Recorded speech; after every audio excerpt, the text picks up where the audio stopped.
Welcome back to Real Clear Radio Hour, brought to you by the Competitive Enterprise Institute. I'm your host, Bill Frezza.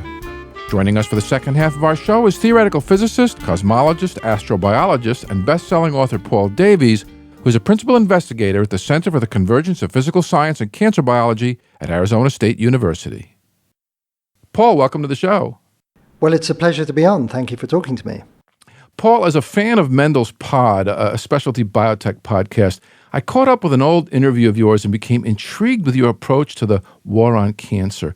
I'd like to talk with you about that through the lens of our big science institutions, funded largely by hundreds of billions of taxpayer dollars.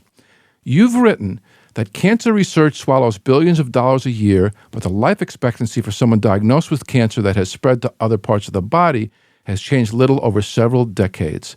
Therapy is often a haphazard rearguard action against the inevitable, and the search for a general cure remains as elusive as ever. It's been 40 years since the war on cancer was kicked off with some very ambitious goals. How did we end up getting bogged down in the trenches?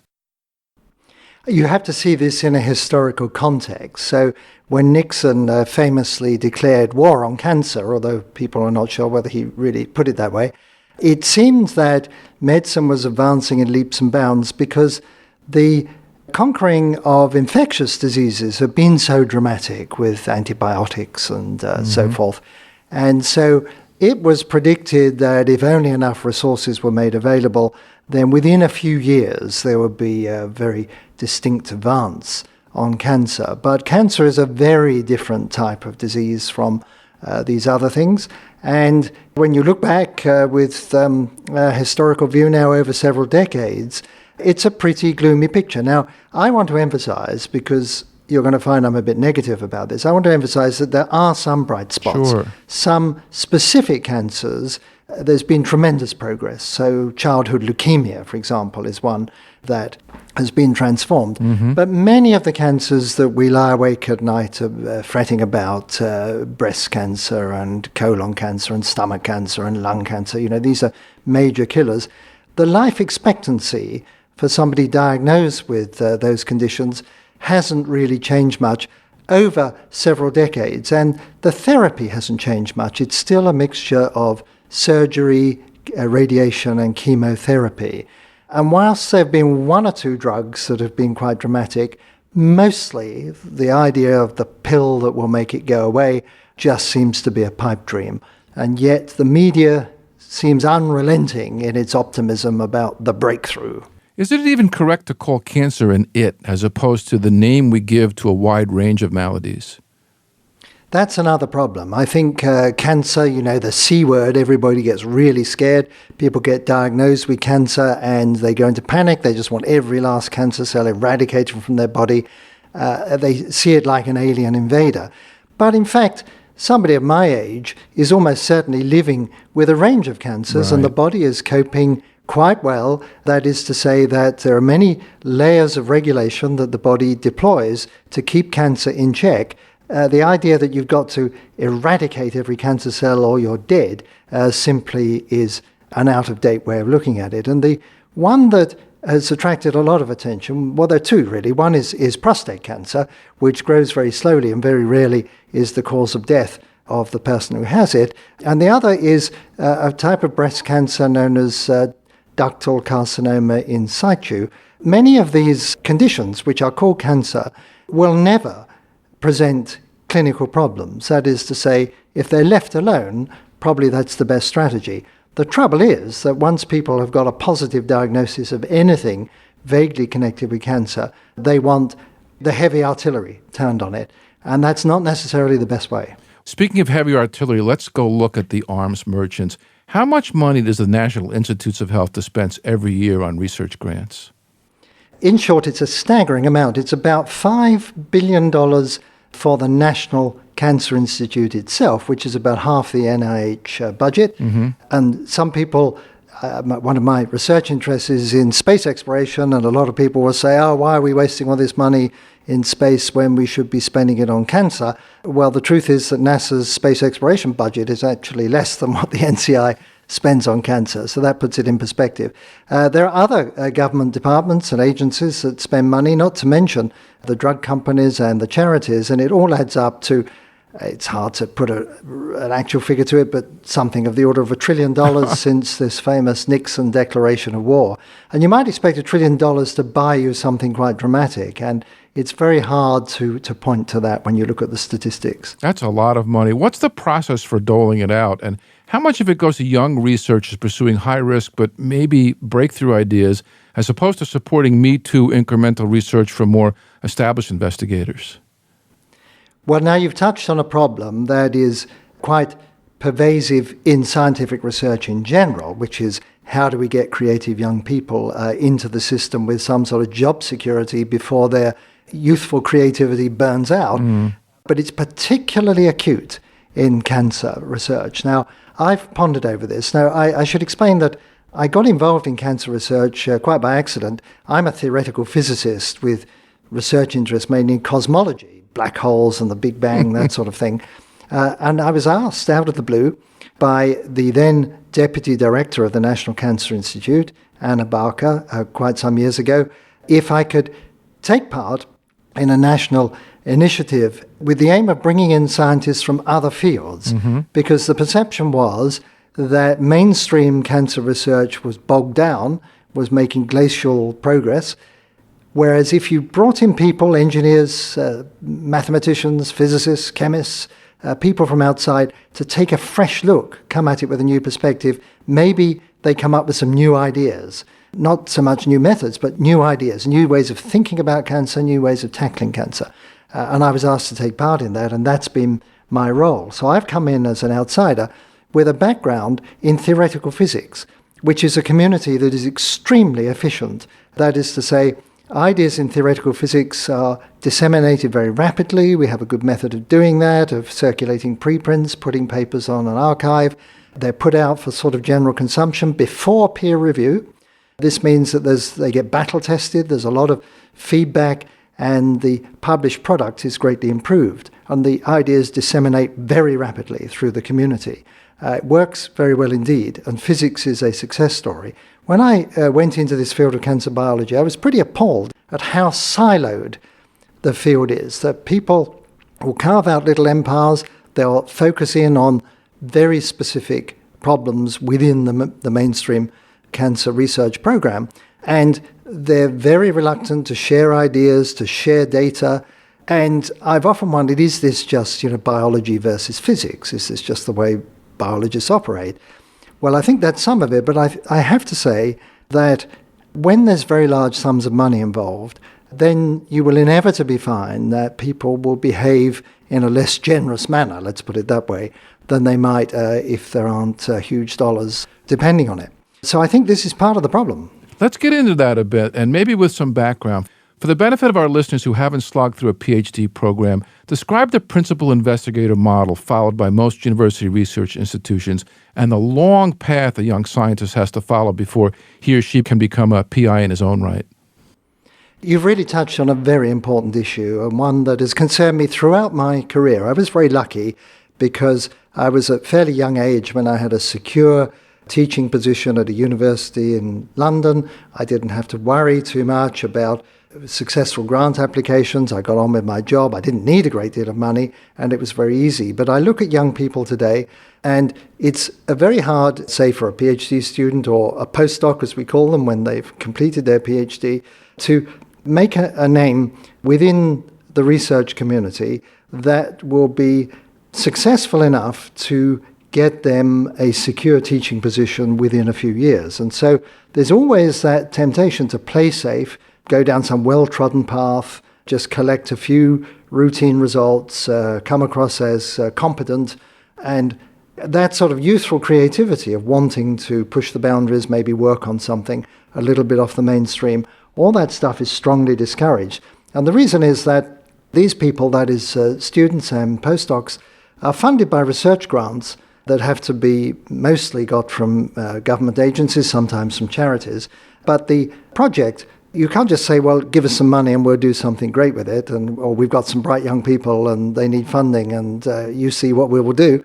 You have to tell them in advance exactly what you're going to do. Sure. And in the case of the cancer program, it was far, far worse than anything I've ever encountered. And so in order to get the research funding for the program that I described, bringing physicists and other scientists together with cancer biologists, we had to set out a 5-year plan and more or less say on a quarter-by-quarter basis what we were going to discover and how much it was going to cost and how many test tubes we needed and how many technician pension contributions. Everything had to be costed out in advance. It doesn't sound like an environment conducive to breakthroughs.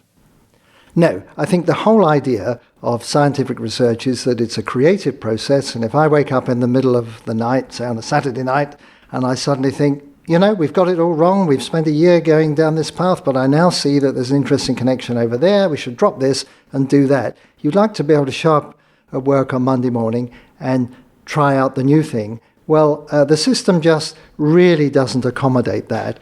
There are certain types of research grant that say they want to foster something new, but the vast amount of money just goes to, same old, same old. And because it's peer-reviewed, the people who've already got a good track record are going to be the ones that get the next grant. And so people will build up labs, they'll have an ongoing stream of students coming in, PhDs going out, they'll have postdocs, they'll have other faculty members if it's a university environment, they'll have equipment, they'll have labs, the universities will get overheads. It becomes very much part of the establishment. And I don't think anybody really is in a mood to rock that boat because there are a lot of vested interests. Didn't someone once write a paper titled something like Science Progresses One Death at a Time that looked at the changes that took place after a very famous senior investigator or PI passed away, and all of a sudden the sprouts that were living in his shadow grew into trees and the field changed? Yes, and of course it's very much the case that senior scientists have become like gurus. They have an enormous following, they set the agenda, it's they who determine the conceptual foundations, and that this is a point I would like to stress. When you're doing research, it's not in a vacuum. You come at it with some sort of conceptual framework for what it is you're trying to do and to understand the subject at hand. Now, this sounds rather abstract, but I have found in the case of cancer research, very few people want to stand back and say, what is cancer? Why does it exist in the first place? What is its place in the great sweep of life on Earth over the last few billion years? They don't ask those foundational questions. They just think, we've got this data and this is something, we want to kill these cells, what's the best way of doing it? They're not really thinking about it in that big picture way. I've been trained to do that because I come from a background in cosmology, and you have to know what you're doing. If you're trying to work out, does a black hole emit radiation at a certain temperature or something, you need to know why it is you're looking at it in that way and what laws of physics you're applying. You have to have a very clear idea. That doesn't seem to work in cancer biology. People sort of stumble around, and there are various fashionable ideas and various senior figures who push those. And in terms of young people, it's very, very hard for them to rock the boat. I went to a national event in the UK and gave a lecture to about 500 cancer researchers there. And I could see the tut-tutting and head-shaking among the senior people there at the things I was saying that just didn't fit in with their paradigm. And I thought, oh dear, I've blown it here.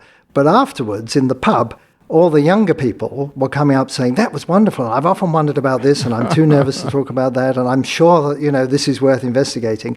And it's tragic. How would the war on cancer change if young scientists could make the same kind of contributions that Steve Jobs, Bill Gates, and Mark Zuckerberg made in their fields while they were still in their 20s? I'm a fervent believer in youth and in young people making the major contribution in science. And history tells us, most especially in the subject of physics, which is the one I really know and love, that it is physicists in their 20s, occasionally in their 30s, who have really made the big impact. Just think of Newton or Einstein or Dirac or Heisenberg, any of these great names. They were all in their 20s, sometimes their early or mid-20s.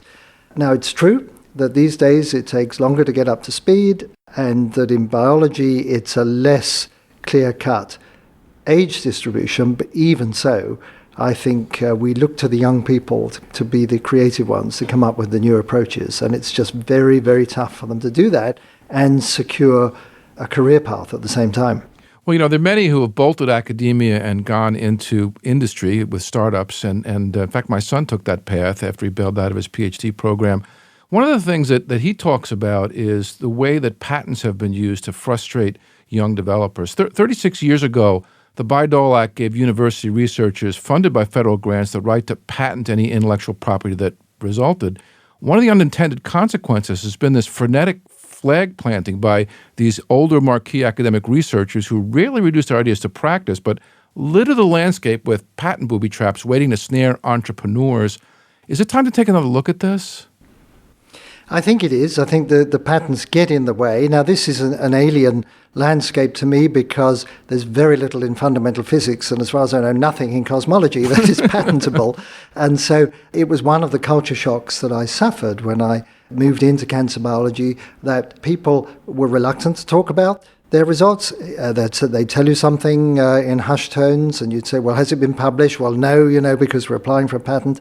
And I can see that this cuts both ways. I mean, on the one hand, obviously, if a lot of research is expensive, the equipment is expensive, there's got to be some sort of business plan involved.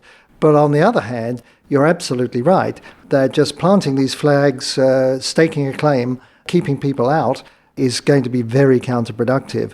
I would like to see a much freer flow of ideas and results. That is to say that anybody, particularly if they're being funded by the NCI, anybody who is producing new data should make that data freely available once it's been properly organized. Should make it freely available to all researchers. And continually, we see government agencies simply wanting that. But in practice, it's actually very hard to change the culture to the point where leading researchers are prepared to just be free and easy with their results. It needs a fundamental change of culture. How does the scientific publishing industry contribute to maintaining the status quo and walling people off into silos? So this is another one that has been an eye-opener for me. And so most cancer researchers seem to want to get their papers in Nature or Science. And there was a study done a few years ago that showed that 80% of those papers in Nature and Science, cancer papers that is, contained results that could not be reproduced by the original labs, and so in effect are worthless. And so I became so cynical about this, I used to say to people, I'm only interested in research papers that have been rejected by Nature and Science, because they're likely to contain something fundamentally new. Of course, I'm overstating it, but I think there is a real problem. There's a rush to publish because the publish or perish ethic still is very strong. Any granting agency, any philanthropic organization is going to stare very carefully at the output. The output is the peer-reviewed published papers. And if you can get 2 instead of 1 by replicating some stuff, then well and good. And so that's what has happened, that there are too many papers. I don't know who even reads these papers. Some of the examples that were given in the study that showed 80% were valueless. It seemed like the authors hadn't even read the papers, let alone the reviewers or the editors. They were just so sloppily put together. So I think this is a major, major problem too. So, Paul, in the remaining time, let's talk a little bit about the Center for Convergence of Physical Science and Cancer Biology at Arizona State University that you're participating in. You've come up with a rather radical hypothesis that cancer is a reversion to an ancestral phenotype. Put that in English for us. Right. Well, I was pretty struck early on coming at this cancer thing as an outsider. I'm thinking, well, what is this? What's going on here? What is cancer as a biological phenomenon? The fact that it seemed to me so systematic, so predictable in its behavior. Now, physicians, who are, of course, at the sharp end of this, will tend to say, oh, cancer is a very complex disease, no 2 patients are the same, and so on. So they see the complexity. But I'm trained to stand back and see the simplicity, the overarching patterns, the universal features. And it seemed to me that cancer was too systematic to be the product of accumulative accidents. So the standard picture of what is cancer is, or why does it arise, is it's the accumulation of mutations over a lifetime that will eventually reach some crisis point and the cell will start to misbehave and proliferate uncontrollably and spread around the body. Now, when you look at the hallmarks of cancer, and there are about a dozen that have been noted, they're common among not only different patients, among different species. You look at these hallmarks of cancer, and it just looks like a pre-programmed response. It doesn't look like the random creation of accidental mutations. It looks like something that is already in there, a very deep part of cellular behavior. It's a way of doing life, if you like, multicellular life. And the multicellularity is a really important point here, because if you imagine our planet 2 billion years ago, there were only single-celled organisms. And these organisms have but one imperative: replicate, replicate, right. replicate. They are, in effect, immortal. Now, about between 1.5 billion and 500 million years ago, on many independent occasions, life invented multicellularity. And a multicellular organism is a very different way of doing business, because there, the individual cells of the body, called somatic cells, outsource their immortality to specialized germline cells, the sperm and the eggs. And the individual cells pay a price for that. They get to replicate maybe a dozen times, and then they undergo programmed cell death called apoptosis. And in order to police that contract, because it's open to cheating, anytime you get cooperation, there's the possibility of cheating. It's policed by layer upon layer of regulatory control. And so if something goes wrong with those regulations, the system defaults back to the selfish individuality of the single-cell world. And so we see cancer as a reversion to that ancestral feature, not a recreation of it, but literally the inner bacterium, if you like, inside you, inside every cell, re-emerges. And the theory makes some very specific predictions concerning the ages of cancer genes. Now, until our work, very few researchers even cared about how old the genes are. Interesting. We have genes inside our bodies that go back virtually unchanged 3 billion years in some cases, and then we've got much more recently evolved genes. So if you look at the list of cancer genes, often called oncogenes, you can ask, how old are these genes? And when you look at those genes in other organisms, say bacteria or plants or something like that, you look at the close homologs, so they're called, of those genes, what do they do? What is their function? And we're finding the most amazing and I think significant results. That cancer is not just something willy-nilly created in the body by a series of accidents. It's really the release of an inner pre-programmed response to some insult or stress in the environment of the cell. So that's more or less it. And it suggests all sorts of different approaches. So, Paul, how has the cancer research establishment reacted to being challenged with wild theories from invading physicists? I think I've had a surprisingly good ride, because I expected a lot of people to be very seriously upset because of the general territoriality of the way that science works.